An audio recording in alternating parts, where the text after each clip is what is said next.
ሰላም ጤና ይስጥልኝ እንደምንላችኋል ተመልካቾቻችን ከአባይ ቴሌቪዥን የሚተላለፍላችሁ የዕለተ ቅዳሜ የካቲት 29 ቀን 2017 ዜና ለፍታ የመረጃ ሰዓታችን ተጀምሯል።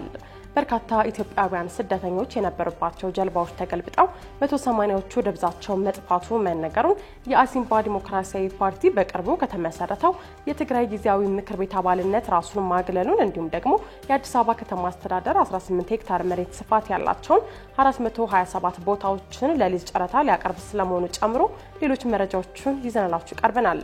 ዜናዎችን እየመራው ሀና ፍሳ ከናንተ ጋር ቆይታ አድርጋለሁ። አብራችሁን ቆዩ።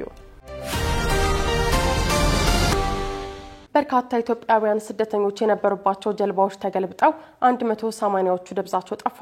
ከጅቡቲ የተነሱ ስደተኞችን ያሳፈረው ጀልባዎቹ ከየመን የባህር ዳርቻ አቅራቢያ ተገልብጠው የደረሱበት ያልታወቀ ኢትዮጵያውያን የሚገኙባቸው ከ180 በላይ ስደተኞች ሳይሞቱ እንዳልቀረ የተባበሩት መንግስታት የስደተኞች ድርጅት IOM አስታውቋል።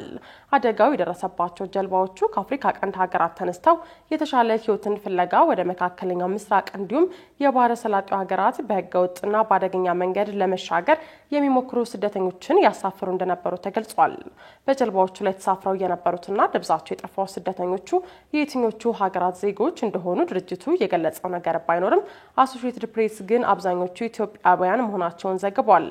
ከየመን የባህር ዳርቻ ከመድረሳቸው በፊት ከተገለበጡት ጀልባዎች መካከል አንዷ 31 ኢትዮጵያውያን ስደተኞችና 3 የመናውያን የጀልባው ሰራተኞችን አሳፍራ እንደነበር ዘገባው ጨምሮ ገልጿል።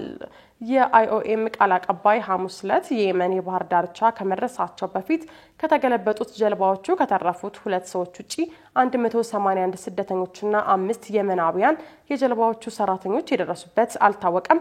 በተመሳሳይ ጊዜ ሌሎች 2 ጀልባዎችም ከጅቡቲ የባህር ዳርቻ አቅራቢያ ተገልብጠው 2 ሰዎች ሲሞቱ ሌሎቹ ግን በነፍስ አድን ሰራተኞች በህይወት መትረፋቸውን ዘገባው አክሏል። በጀልባዎቹ ላይ ተሳፍረው ከነበሩት ቢያንስ 124 ወንዶች እንዲሁም 57 ሴቶች መሆናቸው ተነግሯል። ነገር ግን እስካሁን በአደጋው ህይወታቸው ሳያልፍ አይቀርም ከተባሉ ሰዎች መካከል አንድም አስክሬን አልተገኘም። IOM አደጋውን አስመልክቶ ባወጣው መግለጫ ላይ እንዳመለከተው የሰዎቹ አዘዋዋሪዎች የየመን ባለስልጣናት ወቅቱ ከባድ ነፋስና ከፍተኛ ማዕበል የሚከሰትበት በመሆኑ በጀልባ ባህሩን ማቋረጥ አደገኛ መሆኑን የሰጠውን ማስጠንቀቂያ ችላ ብለው በመጓዛቸው አደጋው ደርሷል ብሏል። የአሲምባ ዲሞክራሲያዊ ፓርቲ በቅርቡ ከተመሰረተው የትግራይ ጊዜያዊ ምክር ቤት አባልነት ራሱን አገለለ። የአሲምባ ዲሞክራሲያዊ ፓርቲ በቅርቡ ከተመሰረተው የትግራይ ጊዜያዊ ምክር ቤት አባልነት ራሱን ማግለሉን አስታውቋል። ፓርቲው ከምክር ቤቱ ራሱን ያገለለው ጊዜያዊ ምክር ቤቱ የሃይማኖት እኩልነትን የማያስተናግድ የኢሮብና የኩናማ ብሔረሰቦች በቂ ውክልና የሌለበትና አሳታፊ ያልሆነ መሆኑን በመጥቀስ ነው። ፓርቲው ይህንን ውሳኔውን ያስታወቀው የመንግስት ሰራተኞች ማህበራትና የክልሉ ሙስሊም ማህበረሰብ በምክር ቤቱ መቀመጫ ባገኙ ማግስት ነው።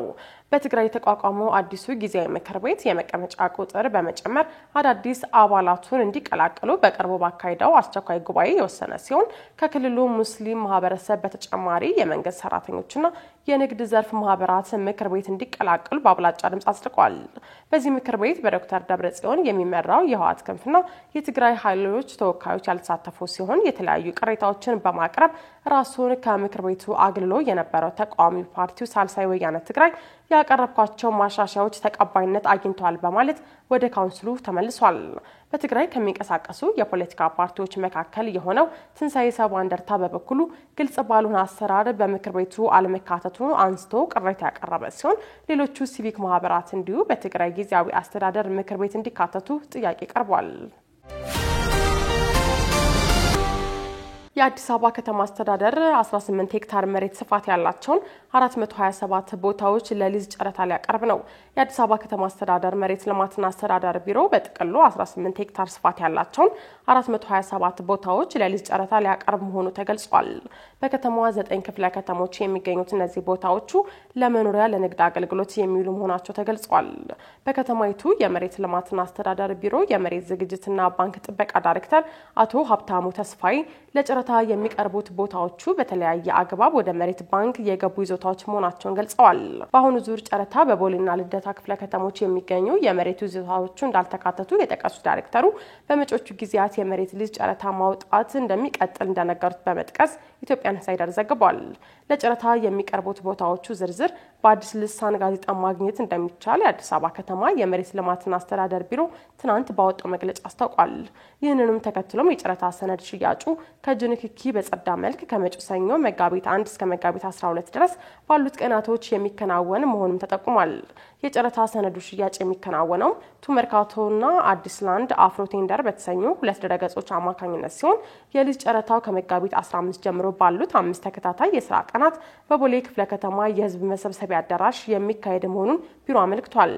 ይህ ጨረታ የአዲስ አበባ ከተማ አስተዳደር አቋርጦት የነበረውን የሊዝ ጨረታ በድጋሚ ከጀመረ በኋላ ለአምስተኛ ጊዜ የሚከናወን ይሆናል።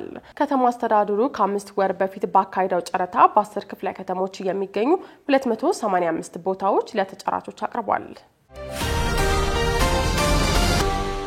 በመስቀል አደባባይ ለሚካሄደው የስብከተ ወንጌል አገልግሎት ቅዳሜና እሁድ ለተሽከርካሪ ዝግ የሚሆኑ መንገዶች ይፋ ሆኑ። የኢትዮጵያ ወንጌል አማኞች አብያተ ክርስቲያናት ካውንስል ከቢሊ ግርሃም ኢቫንጀሊስቲክ አሶሲዬሽን ጋር በመተባበር ዛሬና ነገ ማለትም የካቲት 29ና 30 ቀን 2017 ዓ.ም በመስቀል አደባባይ የሚያደርገው የስብከተ ወንጌል አገልግሎት መርሃ ግብር ተጀምሮ እስከሚጠናቀቅ ለተሽከርካሪ የሚዘጉ መንገዶችን የአዲስ አበባ ፖሊስ ይፋ አድርጓል። በዚህ መሰረት በሁለቱም ቀናት ከቀኑ 5 ሰዓት ጀምሮ ፕሮግራሙ እስኪጠናቀቅ ድረስ ከኦሎምፒያ ወደ መስቀል አደባባይ፣ ኦሎምፒያ አደባባይ ላይ ከጥላሁን አደባባይ ወደ ሳን ጆሴፍ መብራት፣ ጥላሁን አደባባይ ላይ ከለጋሃር መብራት ወደ መስቀል አደባባይ፣ ለጋሃር መብራት ከቴሌ ማቋረጫ ወደ ስታዲየም፣ ቴሌ ማቋረጫ ላይ ከሐራምቤ መብራት ወደ መስቀል አደባባይ፣ ሐራምቤ መብራት ላይ እንዲሁም ከብሔራዊ ቤተመንግስት ወደ መስቀል አደባባይ፣ ብሔራዊ ቤተመንግስት ላይ ከቅዱስ ዑራኤል አደባባይ ወደ መስቀል ባምቢስ መቅረዝ ሆስፒታል መታጠፊያ ላይ የሚዘጉ መንገዶች ተገልጸዋል። ስለሆነም አሽከርካሪዎቹ አማራጭ መንገዶች እንዲጠቀሙ የአዲስ አበባ ፖሊስ አሳስቧል። የኢንተርኔት አገልግሎት ፍጥነት መቀነስና መቆራረጥ ችግርን ለመፍታት እየሰራ መሆኑን ኢትዮ ቴሌኮም አስታወቀ። የኢንተርኔት አገልግሎት ፍጥነት መቀነስና መቆራረጥ ችግርን ለመፍታት እየተሰራ መሆኑን ኢትዮ ቴሌኮም አስታውቋል። ኢትዮ ቴሌኮም በማህበራዊ ትስስር ገጹ ይዞት በወጣው መረጃ በቀይ ባህር ውስጥ በሚያልፍ ከፍተኛ ባንድዊድዝ ተሸካሚ ዓለም አቀፉ ባህር ጠለቅ የኢንተርኔት መገናኛ መስመር ላይ ባጋጠመ መቋረጥ ምክንያት የኢንተርኔት አገልግሎታችን በሌሎች አማራጭ መስመሮች ብቻ እየሰራ ነው ሲል ገልጿል። በዚህ የተነሳም ሰሞኑን የኢንተርኔት አገልግሎት ፍጥነት መቀነስና መቆራረጥ እያጋጠመ ይገኛል ብሏል። አገልግሎቱን በፍጥነት ለማስቀጠልም ከአገልግሎት አቅራቢዎቹ ጋር ከፍተኛ ጥረት በማድረግ ላይ እንደሚገኝ ኢትዮ ቴሌኮም አስታውቋል። ስለሆነም ችግሩ እስኪፈታ ድረስ ደንበኞቹ በትዕግስት እንዲጠብቁ ተቋሙ የጠየቀ ሲሆን ለደረሰው የአገልግሎት መስተጓጎልም ይቅርታ ጠይቋል።